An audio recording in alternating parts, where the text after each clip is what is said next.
오늘 하나님께서 우리에게 주시는 말씀은 사도행전 13장입니다.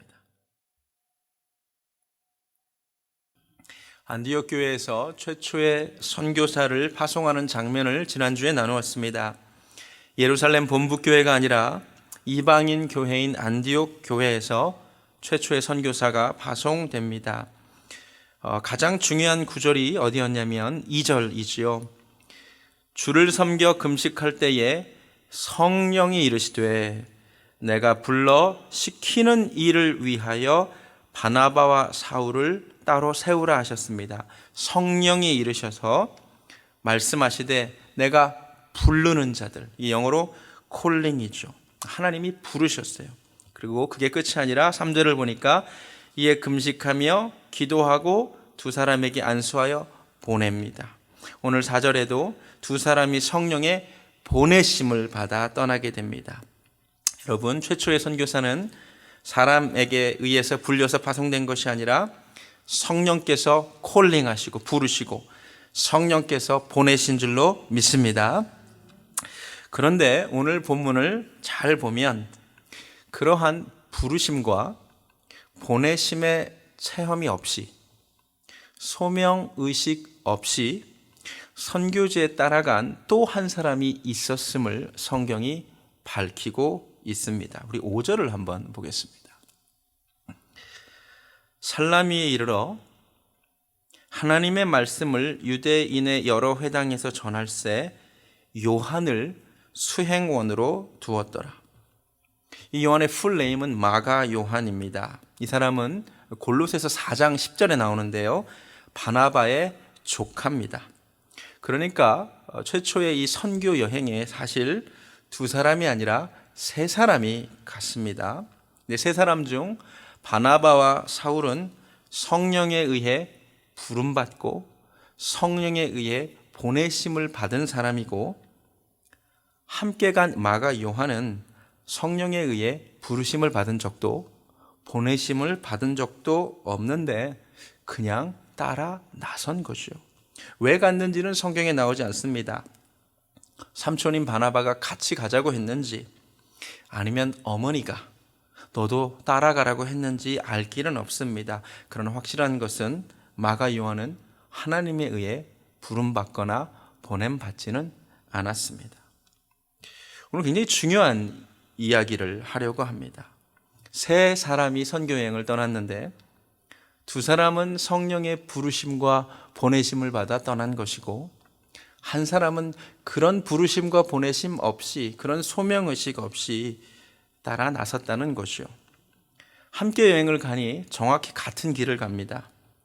같은 음식을 먹고요, 같은 교통편을 이용하고, 똑같은 것을 보고, 똑같은 곳에서 잠을 자고, 똑같은 것을 경험합니다. 하나만 다릅니다. 소명의식이 있느냐 없느냐. 그리고 이들의 여정이 어떻게 달라지는지 아십니까? 13절을 보겠습니다. 사도행전 13장 13절입니다. 바울과 및 동행하는 사람들이 바보에서 배 타고 밤빌리아에 있는 버가에 이르니 요한은 그들에게서 떠나 예루살렘으로 돌아갑니다. 마가 요한이 선교지를 이탈하게 되었다고 성경이 분명히 기록하고 있습니다. 바보에서 떠나, 바보라는 지역에서 떠나 두 번째 지역으로 이동하는데, 이 바보가 바로 첫 번째 선교 여행지였습니다. 그러니까 많이 같이 간 것도 아니고 첫 번째 선교지, 방문지를 떠나 두 번째 선교지로 이동하던 중에 이탈합니다. 사울과 바나바는 계속해서 선교 여행을 하는데 마가 요한은 이탈했다는 것이죠. 왜요? 사울과 바나바가 인내심이 더 많아서? 참을성이 더 많아서? 아니죠. 사울과 바나바가 마가 요한보다 체력이 더 좋아서? 그것도 아니죠. 체력으로 따지면 가장 젊은 마가 요한이 가장 좋죠. 인내심이나 참을성의 유무 때문이 아닙니다. 체력이 좋아서도 아닙니다. 부르심의 체험, 보내심의 체험, 소명의식이 있느냐 없느냐 그 차이입니다. 저는 오늘 본문이 너무나 중요한 것 같아요. 그래서 본문을 짧게 잡았습니다. 우리 인생을 살아가는데 오늘 본문을 반드시 기억해야 된다고 생각합니다. 오늘 말씀을 목사나 전도사, 선교사에게만 주시는 말씀으로 한정 짓지 않았으면 좋겠습니다. 우리 모두에게 부르심과 보내심, 이 소명의식이 너무나 필요하기 때문입니다. 물론 목회자들에게 이 소명의식이 그 누구보다 필요하고 중요하죠. 제 신학교 동기들이 150명입니다. 우리가 다 같은 서울신대 캠퍼스에서 똑같은 교수님들 밑에서 공부했죠. 신학교를 졸업한 지 한 12년 정도 됐습니다. 똑같이 신학 공부를 했는데 지금 150명이 다 목사 안수를 받고 목회하고 있지는 않습니다. 적지 않은 숫자가 목회 길을 걷고 있지 않습니다. 왜 누구는 이 길을 계속 걸어가고 왜 누구는 그 길을 중간에서 이탈하게 된 것일까요? 지금 현재 사역하는 환경이 누구는 할만하고 누구는 너무 힘든 개척교회이기 때문일까요? 그렇지 않아요. 자, 누구는 참을성과 인내성이 좀 많아서 이 일을 계속하는 것일까요? 그렇지 않습니다. 지금 처한 환경이 문제가 아니라 진짜 문제는 신학교 오기 전이죠. 신학교 오기 전에 하나님의 부르심과 하나님의 보내심의 체험이 있는 이, 내가 주의 종으로 부르심을 받았다는 소명의식이 있는 이들이 이 길을 계속 걸어가는 거죠. 근데 그런 부르심은 없고 단지 누군가 많은 사람들 앞에서 설교하는 것이 멋있어 보였고 많은 사람들 앞에서 찬양 인도하는 것이 멋있어 보여서 이 길을 걸어간 사람들은 중간에 포기하게 된다, 이 말입니다. 우리는 보통 이런 말씀을 들을 때 그렇지, 목사님, 선교사님들 꼭 부르심 받아야지. 그런데 여러분, 사실 예수 믿는 우리 모두가 다 부르심과 보내심을 받은 사람들임을 아십니까? 예수님이 우리 모두에게 주신 명령을 다 이렇게 종합하면 두 가지로 정리할 수 있는데 하나는 오라고, 또 하나는 가라거든요. 수고하고 무거운 짐진 자들아 다 내게로 오라고 주님이 우리를 부르신 줄로 믿습니다. 그리고 주님이 이 세상으로 우리 모두를 가라고, 우리 모두를 선교사로 파송하셨음을 깨달으시기 바랍니다. 아멘. 이걸 보고 소명의식이라고 합니다. 우리에게 소명의식이 있어야 됩니다. 여러분, 소명의식 있으십니까? 지금 서 있는 그 자리에 내가 주님께 부름받고 보내심을 받았다고 믿으십니까? 그 직장이건 가정이건 아니면 이 교회건 이 소명의식이 없이 이 자리에 서 있으면 우리 모두 다 마가 요한처럼 이탈하게 된다는 것을 아십니까? 가정부터 이야기합시다. 남편의 자리, 아내의 자리, 이 자리가 절대 쉬운 자리가 아닙니다. 어려운 자리입니다. 우리 그리스도인들이 반드시 가져야 될 자세가 무엇이냐면 주님이 나를 이 가정의 가장으로, 이 가정의 남편으로, 이 가정의 아내로 부르시고 보내셨다라는 소명의식이 있어야만 합니다. 아멘. 소명의식 전혀 없이 그냥 두 사람이 좋아서 결혼만 하게 되면 어떻게 됩니까? 떠나고 싶어요. 마가 요한처럼 내 자리 이탈하고 싶어집니다. 애정이 식고 더 이상 설레지도 않고 저 남자가 더 멋있어 보이고 저 여자가 더 예뻐 보이고 떠나고 싶습니다. 이탈하고 싶습니다. 그러나 하나님이 나를 저 사람의 남편으로, 저 사람의 아내로 부르시고 보내셨지. 나를 저 사람의 저 부족한 점을 보완해 주라고, 저 사람의 저 부족한 점을 나보고 도와주라고 나를 저 사람의 남편과 아내로 부르시고 보내셨구나. 이 소명의식이 있는 사람은 달라요. 그 어려움을 견뎌내죠. 이탈하지 않습니다. 부모의 자리 얼마나 어려운 자리인지 모릅니다. 소명의식이 있어야 돼요. 하나님이 나보고 이 어린 자녀들을 한 사람의 온전한 그리스도인으로 길러내라고 내게 맡기셨구나. 내가 땅끝으로 나가지는 않지만 내가 서 있는 이 자리가 선교지구나. 이런 소명의식이 있는 사람은 부모의 자리를 두렵게 여기죠. 그런데 그 소명의식이 없어요. 그냥 아이를 낳았어요. 그러면 그 아이를 방치하게 됩니다. 심지어 게임하다가 자녀를 죽게 만들었다는 부모도 우리가 만나게 됩니다. 마가 요한이죠. 자기의 자리를 이탈하는 것입니다. 삶의 터전도 마찬가지입니다. 여러분이 하고 있는 일 매일매일 반복입니다. 여러분, 반복은 사람을 지치게 합니다. 무료하죠. 별 재미가 없어요. 그런데 만약 이 자리가 하나님이 나를 이 땅에 이 일하라고 부르셨지, 보내셨지, 이곳에 나를 주님의 제자로, 선교사로 부르셨지, 이 소명의식이 있는 사람은 이 자리를 견뎌내게 될 줄로 믿습니다. 그 소명의식이 없으니까 자꾸 다른 데를 기웃거려요.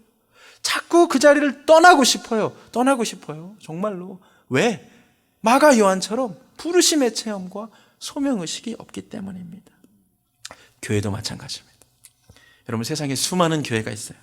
근데 하필이면 여러분을 한국도 아닌 미국에, 그것도 50개나 되는 미국 주 중에 조지아라는 주에, 그것도 많은 교회가 있는데, 몇백 개의 교회가 있는데 아틀란타 베델 교회 보내셨고 성도로 부르셨음을 믿으시기 바랍니다.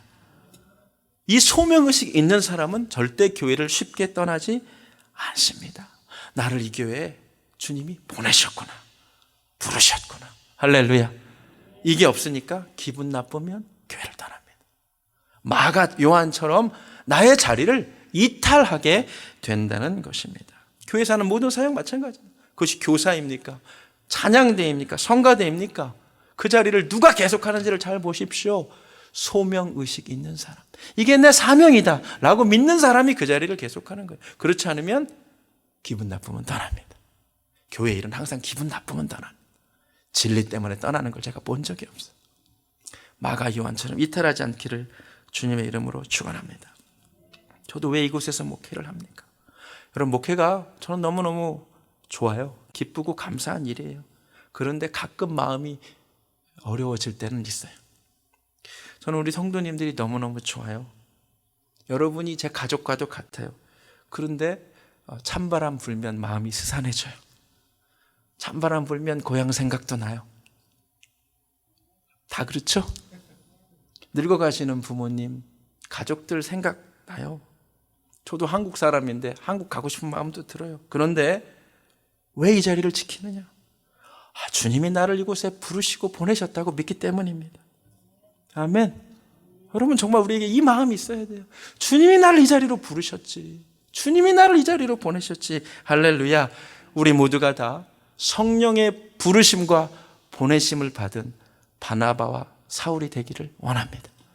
그런 의식 없이 쉽게 자리를 떠나는 마가 요한 되지 않기를 원합니다.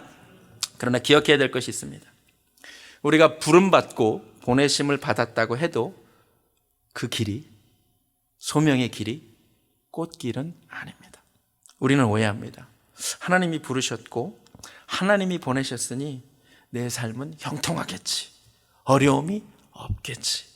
그러나 우리 기대와 달리 하나님의 부르심과 보내심은 인간적인 차원에서의 형통함, 성공을 보장하지는 않습니다.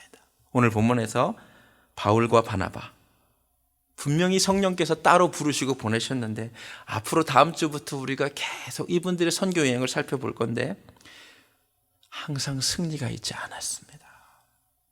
때로 놀라운 기적이 있어서 많은 사람들이 믿기는 했지만 시기와 핍박과 비방도 많았어요. 쫓겨나기도 했어요. 매 맞기도 했어요. 돌에 맞기도 했어요. 어려움을 많이 겪었습니다. 우리 생각과 달리 하나님의 부르심과 보내심이 이 세상에서의 성공과 영광을 보장하는 것은 분명 아니라는 거죠. 우리에게 약속된 것은 무엇이냐? 최후 승리, 최후의 멸류관. 주님 앞에 섰을 때 잘하였도다, 착하고 충성된 종아라는 칭찬인 줄로 믿습니다. 실제로 이 땅에 수많은 목회자들이 소명받았어요. 부름받았어요. 보냄받았어요. 그런데 이 세상에서 그 수고가 보상받는 분들은 극소수예요. 겉으로 보일 때 성공해 보이는 몇몇 목회자들을 제외하고 80%의 한국교회 목회자들이 미자립교회에 목회하십니다. 대부분 경제적 곤핍에 시달립니다. 제가 보스턴에서 모시던 우리 목사님도 세상적으로 보면 성공하셨을 분이세요. 서울대 법대 나오셨어요. 포스코에서 일하시던 분이. 그런데 세상에서 보장된 그거 다 버리고 주의 길 가신 분이에요. 그때 사람들이 다 와, 그러면 하나님이 저분을 통하여 엄청 큰 교회 이루실까 보다 했는데 그렇지는 않으셨어요. 교회가 2번이나 깨지셨어요. 그러나 그 목사님이 설교 중에 하셨던 이 이야기를 제가 지금도 기억합니다. 그 목사님이 떨리는 목소리로 이렇게 말씀하셨어요. 나는 최후 승리를 믿는다고. 나는 최후 상급을 믿는다고. 저도 믿습니다. 물론 겉으로 성공해 보이는 대형교회 목사님들도 겉에 보이는 것처럼 편안하지 않아요. 감당할 영혼이 많고 사역이 많을수록 얼마나 힘드신지 몰라요. 우리가 절대 세상 사람처럼 무조건적인 비난과 손가락질 안 했으면 좋겠습니다. 모두가 다 주님의 인정과 칭찬 바라보니까 그걸 견디는 거예요. 목회만이 아니에요. 여러분, 이 세상에서 그리스도인으로서 소명의 길 걸어가는데 절대 쉽지 않습니다. 그리스도인으로서 직장에서 구별된 사람으로 살아가는 것 너무나 어렵습니다. 세상에서 환난을 당합니다. 그러나 기억하십시오. 주님이 함께 하십니다. 그리스도인다운 남편, 그리스도인다운 아내, 그리스도인다운 부모가 되는 것이 절대 쉽지가 않아요. 꽃길이 아니에요. 그러나 기억하십시오. 주님이 이 길에 함께 하심을 믿으시기 바랍니다. 보라, 볼지어다 내가 세상 끝날까지 너희와 항상 함께 있으리라. 이 약속을 믿으시기 바랍니다. 그러니까 목회자들이 사실 평생 그 교회 섬길 수 있는 이유가 이것 때문이에요. 저희 아버지도 평생 작은 개척교회, 지금 담임하시는 교회 30년 섬기셨죠. 교회가 부흥하고 성장하면 사실 신나기도 해요. 힘도 나요. 그런데 그렇지 않고 가시적인 열매가 없을 때 평생 겉으로 보기에 제자리 걸음하고 심지어 날이 갈수록 더 어려워지는 그런 교회를 어떻게 평생 섬길까요? 소명의식, 그리고 주님이 함께 하신다는 그 믿음 때문입니다. 부부관계, 소명의식, 그리고 주님이 우리 가정이 함께 하심을 믿으시니까. 할렐루야. 혼자가 아닙니다. 주님이 부르셨고 보내셨고 함께 하시고 감당할 힘을 주실 줄로 믿습니다. 마지막으로 우리의 소명은 구체적으로 무엇입니까? 여러 모양으로, 다른 모양으로 부름받았지만 우리가 어느 자리에서 어떤 모양으로 부름받았든 해야 될 일은 이것 같습니다. 5절을 다시 보겠습니다. 살람이 이르러 하나님의 말씀을 유대인의 여러 회당에서 전합니다. 여러분, 우리 사명의 핵심은 내가 어디에 있든지 하나님의 말씀을 전하는 것임을 믿으시기 바랍니다. 목회자만이 아니라 남편은 아내에게, 아내는 남편에게, 부모는 자식에게, 교사는 학생에게, 믿지 않는 친구들에게, 이웃들에게 하나님의 말씀을 전하는 것이 우리 사명인 줄로 믿습니다. 디모데후서 4장에서 사도 바울이 이렇게 권면합니다. 제가 항상 이것을 얘기하죠. 디모데후서 3장에 그 유명한 말씀이 나와요. 모든 성경이 하나님의 감동으로 된 것이라는 놀라운 선언이 나옵니다. 근데 그게 끝이 아니에요. 그 선언이 끝나자마자 4장에서 이렇게 말합니다. 그러니까 너는 말씀을 전파하라. 때를 얻든지 못 얻든지 항상 힘쓰라고 합니다. 할렐루야. 말씀을 전파하는 여러분 되기를 주님의 이름으로 축원합니다. 어디에 있든지 어느 곳에 있든지 주님의 말씀을 듣고 읽고 깨닫고 그 다음에 그 말씀을 전파하는 여러분 되기를, 사명 감당하는 여러분 되기를 주님의 이름으로 축원합니다. 말씀을 마칩니다. 인생은 반복입니다. 어제도 했던 그 일을 그냥 오늘도 하는 거예요. 하루하루 반복되는 일상 무기력합니다. 무료하죠. 지치기도 하죠. 그런데 이 무료한 삶을 버텨내는 가장 중요한 힘, 나는 주님께 부름받은 자다. 나는 주님께 보냄받은 자다. 할렐루야. 주님이 나와 함께 하신다. 이러면 탈진하지 않습니다. 번아웃 되지 않습니다. 하는 일에 흥미 잃지도 않습니다. 부름받은 자리, 그 자리에서 항상 예배하며 항상 하나님의 말씀을 전하는 자들 되기를 주님의 이름으로 축원합니다. 오늘 설교 찬양으로 따스한 성령님이라는 곡을 골랐습니다. 이 후렴 가사 중에 부르신 곳에서 나는 예배하네, 어떤 상황에서 나는 예배하네, 이 찬양 하나님 앞에 올려드리겠습니다.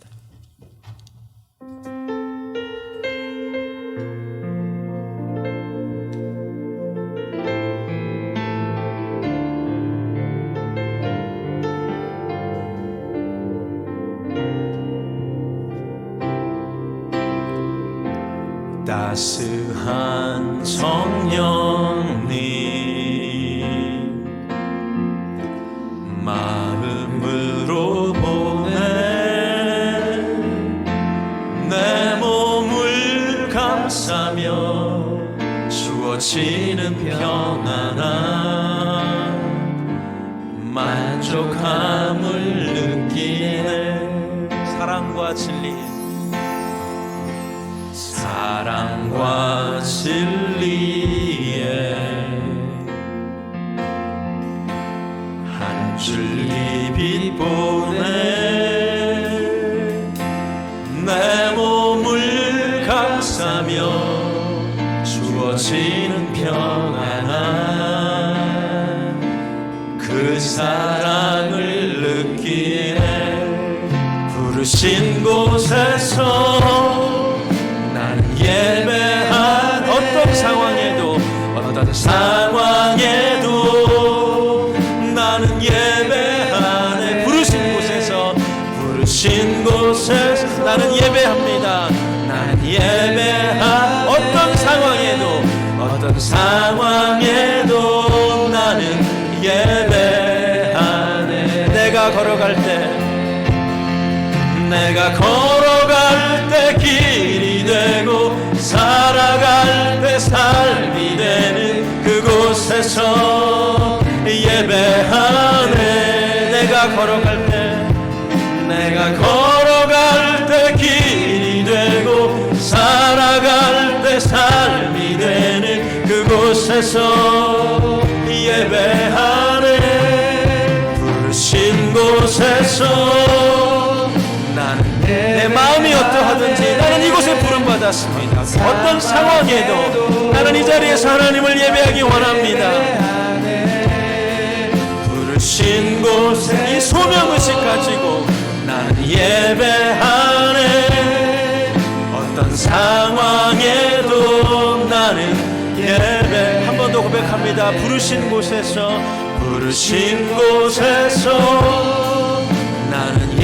나는 이곳에 부름받았습니다.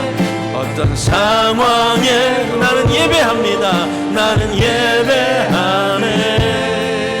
부르신 곳에서 나는 예배하네. 어떤 상황에도 나는 예배하네. 부르신 곳에서 나는 예배한 어떤 상황에도 나는 예배하네. 부르신 곳에서 나는 예배한 어떤 상황에도 나는 예배하네. 하나님, 하루하루 반복되는 일상입니다. 새로울 것 없는 삶입니다. 때론 무기력하고 무료해집니다. 그런데 이 무료한 삶, 반복적인 삶을 버티는 가장 중요한 힘은 주께서 나를 이곳에 부르시고 보내셨다는 사실입니다. 주님이 나를 아버지로, 어머니로, 남편과 아내로, 목사와 성도로 이 자리에 부르시고 보내셨음을 믿습니다.